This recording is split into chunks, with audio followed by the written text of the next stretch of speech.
Hey everyone, welcome back to the channel Code with AKJ. Today is day 43 of solving Lead Code Certified Challenge, and today we are going to start a new topic, that is graphs DFS. So if you are serious about mastering DSA and preparing for your dream job, make sure to subscribe to the channel and hit that bell icon so you never miss an update. So before moving on to the question, let's have some brief overview about graphs. So a graph is a set of nodes or vertices connected by edges. It can represent networks like maps, social media connections, or even rooms and keys like in today's problem. So one of the most popular ways to explore or search a graph is DFS, that is depth first search. So in DFS we start from a node and explore as far as we go along on one path. So let's get started with this problem, keys and rooms. So there are n rooms labeled from 0 to n-1 and all the rooms are locked except for room 0. Your goal is to visit all the rooms, however you cannot enter a locked room without having its key. So when you visit a room, you may find a set of distinct keys in it. Each key has number on it, denoting which room it unlocks. And you can take all of them with you to unlock the other rooms. So given an array rooms where rooms of I is the set of keys that you can obtain it if you visited room I. So return true if you can visit all rooms or false otherwise. So you are given a list of n rooms labeled from 0 to n-1. So all rooms are locked except for room 0. So when you visit a room, you may find different number of keys to the other rooms. And our goal here is to return true if you can visit all the rooms, otherwise we will return false. So let's understand this problem statement with these two given examples. So in example 1, we have 4 rooms, and since room 0 is always unlocked, we will first visit room 0. So in room 0 we have found a key to the room 1. We'll take that key which is for the room 1 and we'll move to the room 1.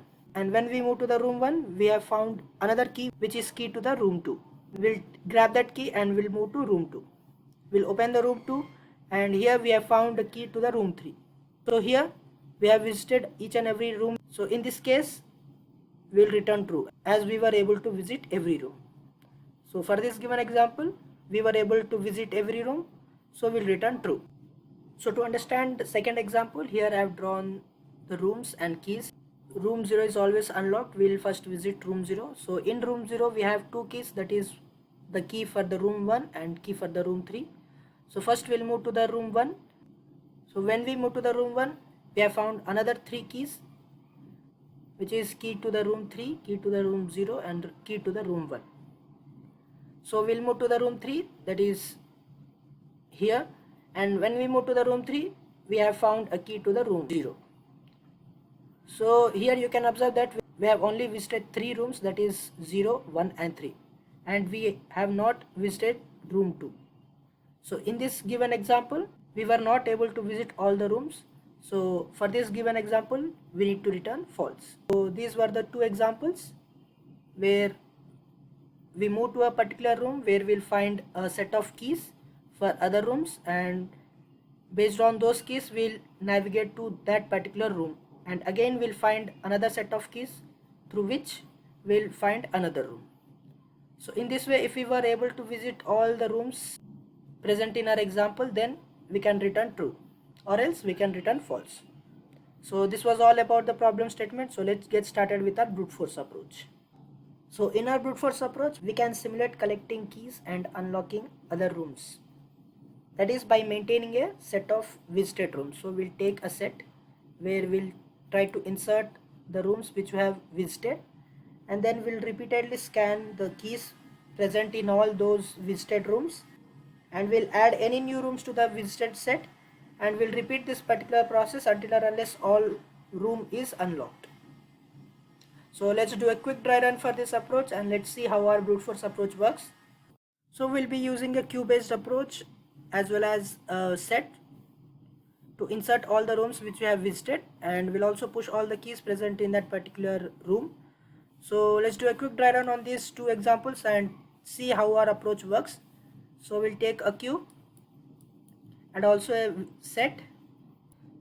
So our initial step would be insert 0th room in our set and push all the keys present in 0th room, that is here we have a key for room 1.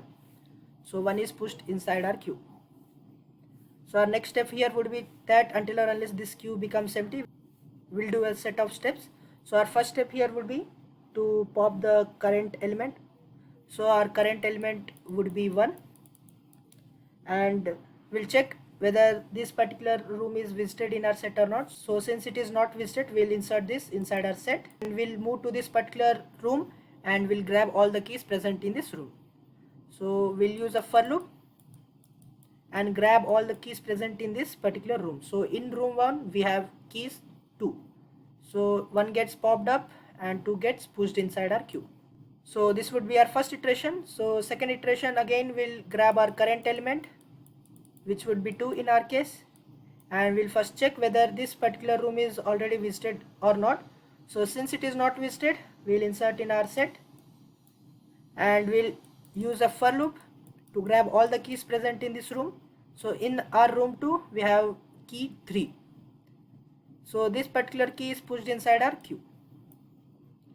So for our final iteration, we'll again pop the front element, that is 3, and we'll use a for loop to grab all the keys present in this particular room. And since we don't have any room for 3, so we'll stop our iteration and our queue is empty.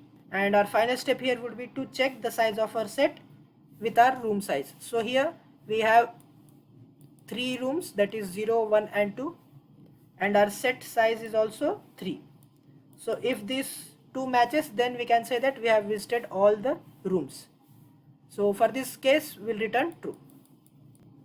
Let's do a quick dry run on this second example as well. So we'll again take a queue and a set. Our initial step would be to insert our 0th room, that is we have visited this 0th room, and we'll push all the keys present in our 0th room inside our queue, that is 1 and 3, and we'll again use a while loop until or unless this queue becomes empty. We'll grab the current element, that is here current element would be 1, and we'll use a for loop to grab all the keys present in this first room. So in our first room we have 3 keys, that is 3, 0 and 1. So our queue becomes 3, 0 and 1. So we'll insert this current room value inside our set. So next front element would be 3. So we'll move to the third room. So in our third room we have key for the 0th room, so we'll insert our third room inside our set, and since we have already visited the 0th room, we'll move to the next current element. So again the next current element would be 3, and again we have visited our 0th room, so we'll again move to our next current element. So here next current element is 0, so since we have already visited this, we'll also ignore this. And for our final value in our queue, that is 1, so since 1 is also visited, and we'll move to the next current element. So here since our queue is empty, we'll stop our iteration. Here we can see that the set size is 3, but our room size is 4. So since they don't match, we can return false, which means we were not able to visit all the rooms. So let's understand the time and space complexity of this approach. So in the worst case, we might visit each and every room once, and for each room we are iterating through its keys. The total time is proportional to the sum of all keys across the rooms. So the overall time complexity of this approach would be O of n plus e, where n is the number of rooms and e is equivalent to the total number of keys in all rooms. Whereas coming to the space complexity, we are using visited set, which may store O of n rooms, and also using queue, which is in worst case can hold up to O of e keys. So overall space complexity would be O of n plus e. So let's quickly code this approach and let's submit. So let's quickly code our approach 1, where we are using queue based approach and also taking the help of a visited set, which generally tracks the number of rooms we have visited, and finally we were comparing the visited set size with our room size. So our first step would be to calculate the room size, and second step here would be to declare our unordered set. Let's name it as visited. So we'll first insert our 0th room inside our visited set, And since we are using queue based approach, we'll declare a queue which contains keys, and we'll start by grabbing all the keys present in our 0th room. We'll push it inside our queue. We'll run a loop until or unless this queue becomes empty, and our first step will be to grab the current value, which is queue.front, and we'll pop that value from the queue, and we'll first check inside our visited set, that is if we have already visited this room or not. So if we have already visited, we'll skip that and we'll move to the next step, and if not, we'll insert that room inside our visited set, and we'll grab all the keys present inside our current room. So with the help of for loop, so if that particular key value to that particular room is already visited, we'll skip that, and if not, we'll push that inside our queue. And finally, after finishing our while loop, we'll compare our visited set size with our room size. So make sure that you don't have any typo errors before running the code. So let's quickly run this code. It's working, so let's submit. As you can see, it gives us successful submission, passing all the test cases. So we have already discussed the time and space complexity of this, that is O of n plus e, where n is number of rooms and e is number of keys. So now since we have understood the brute force approach or the BFS approach, so now let's try to look at the more elegant and efficient DFS based solution, where we'll consider each room as a node and keys inside are like the edges to other nodes. So we'll start from the room 0, we'll do a DFS traversal and we'll mark all the rooms we'll visit. So we'll do a quick dry run on both the examples present in our problem statement, and again we'll try to code that approach. So in our optimal approach, we are going to use another way of solving this problem, that is using depth first search. So in this approach, we treat each room as a node and the keys inside are like the edges to the other nodes. So we'll start from the room 0 and we'll do a DFS traversal to mark all rooms we can visit, and finally we'll check whether we have visited each and every node or not. So here I have drawn the pictorial graph representation of these two examples. So there are 3 rooms here in our first example. So in the 0th room, we have a key to the room 1, so which means since we are considering each room as a node, so here I have drawn 3 nodes with these values 0, 1 and 2, and since the room 0 has a key to the room 1, so I have drawn an arrow which connects room 0 to room 1. Same goes with the room 1 which has a key to the room 2, which means we'll connect room 1 to room 2. And since we don't have another room for 3, we'll stop here. The same goes with the second example. The room 0 has keys 1 and 3. So we'll connect the room 0 with room 1 and room 3. Same goes with room 1. It has keys 3, 0, 1. So we'll connect room 1 node to 3, 0. And coming to the room 2, it does not have any key connecting to other rooms. We'll leave it as it is. And finally for room 3, we have a key for room 0. So we'll connect 3 node to 0 node. So after this representation, we'll try to use a DFS approach starting from room 0, and based on the edge, we'll try to move to the another node. And while visiting every node, we'll try to mark it as visited with the help of our visited vector. And in this way, we'll finally check inside that particular visited vector whether each and every node is marked as true or not. So if any of the node is marked still false at the end of our iteration, that means we have not visited each and every room and will return false. So this would be our second approach with the help of DFS, where we are considering each and every room as a node and the keys present inside it are like edges. So let's do a quick dry run on these 2 examples with the help of these 2 diagrams, and let's quickly code that approach. So for our optimal approach, we need visited vector which would be storing whether that particular node is visited or not. So initially each and every node is not visited, so we'll mark it as false. So we'll start with our room 0. So we'll call a function DFS starting from node 0, sending our rooms vector and visited vector. So our first step here would be to mark our current node as visited. So we'll change from false to true for our room 0. Now we'll use a for loop to go through all the keys present inside this room 0, and we'll check whether that particular key is visited or not. So since one is not visited, we'll again give a DFS call, and again we'll mark this current node as true. Now we'll check the keys presence inside our room 1 and whether it is visited or not. So in room 1 we have key value 2. So since 2 is not visited, we'll move to that particular node 2 and we'll mark it as visited. We have reached at the end of our node, and further we'll stop our DFS function, and finally we'll check this visited vector, and since each and every node is being marked as true, we can say that we have visited each and every room, and finally we'll return true as an answer. So let's do a quick try run on second example as well. We'll again take a vector of bool of visited. So here each and every room is marked as false. Initially we'll start from room 0, we'll mark it as true, and we'll go over its keys and we'll check whether it is visited or not. So our first key here is 1. So since 1 is not visited, we'll again give a DFS function call. So we'll move to node 1, and when we move to node 1 and we are currently at node 1, we'll first mark it as true, and again we'll check its key values.